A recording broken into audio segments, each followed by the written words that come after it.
توبہ استغفار کے لیے نا تو اہم بہت ساری چیزیں ہیں. آپ نیک عمل کریں گے تو اس میں وہ بھی توبہ ہی ہے، اور پھر آپ اللہ کی بارگاہ میں حاضر ہو جائیں گے، توبہ استغفار کریں گے، گڑ گڑائیں گے کہ میرے مالک میں اپنے گناہ کا اعتراف کرتا ہوں. لیکن اس کے لیے جو اہم چیز سب سے زیادہ ضروری ہے نا توبہ کرنے کے لیے، وہ یہ ہے کہ جس گناہ سے آپ توبہ کر لیں اس کو گناہ بھی سمجھیں.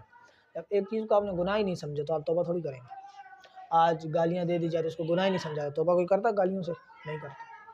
جھوٹ بولا جاتا ہے، اب اس کو کوئی گناہ ہی نہیں سمجھتا، اسے توبہ بھی نہیں کرتا. تو حرام کھا لیتے ہیں، گناہ ہی نہیں سمجھتے، توبہ ہی نہیں کرتے. نماز چھوڑ دیتے ہیں، گناہ ہی نہیں سمجھتے، توبہ ہی نہیں کرتے.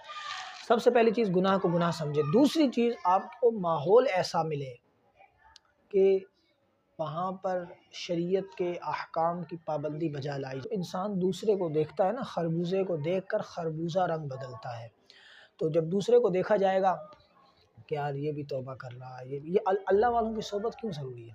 اسی وجہ سے ضروری ہے کہ اللہ والوں کے پاس بیٹھتا ہے انسان، دیکھتا ہے اللہ والے توبہ استغفار کر رہے ہیں، اللہ کی یاد میں رو رہے ہیں، اللہ کا ذکر کر، تو انسان اس صحبت میں رہنے کی وجہ سے خود بخود اس کے اندر وہ رقت طاری ہو جاتی ہے، وہ دل نرم ہو جاتا ہے، وہ آنکھیں نم ہو جاتی ہیں.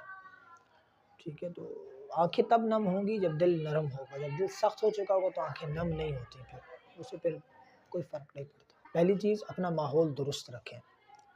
اچھا اب بڑے ہو گئے ہیں جی، ماحول درست نہیں ملا، ابھی بھی ماحول درست رکھیں اور اپنے بچوں کو، اولاد کو جو ہے نا درست ماحول دیں، تاکہ وہ جب بڑے ہوں تو جس ماحول میں وہ پرورش پائیں گے اسی ماحول کے مطابق وہ بڑے ہو کر کام کیا کریں گے.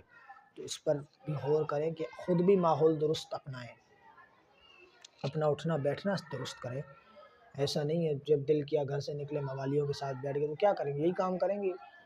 فرمایا گیا نا کہ اگر تم خوشبو بیچنے والے کے پاس اٹھو بیٹھو، خوشبو نہ بھی لگاؤ تو تمہارے پاس خوشبو آئے گی. اور فرمایا کہ اگر تم کسی ایسے کے پاس بیٹھو جو لوہے کا کام کرتا ہے، فرمایا تم اس کے پاس اٹھو بیٹھو، لوہے کا کام نہ کرو، پھر بھی تمہارے پاس سے لوہے کی بدبو آئے گی. صحبت کا بڑا اثر ہوتا ہے، تو صحبت خود بھی درست کریں اپنی، اور اپنی اولاد کو بھی اچھی صحبت میں رکھیں.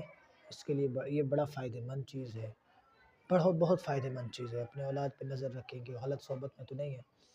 تبھی جا کر جو ہے نا وہ توبہ استغفار کیوں نہیں بندہ کرتا؟ کیونکہ وہ گناہ کو پہلے گناہ ہی نہیں سمجھتا.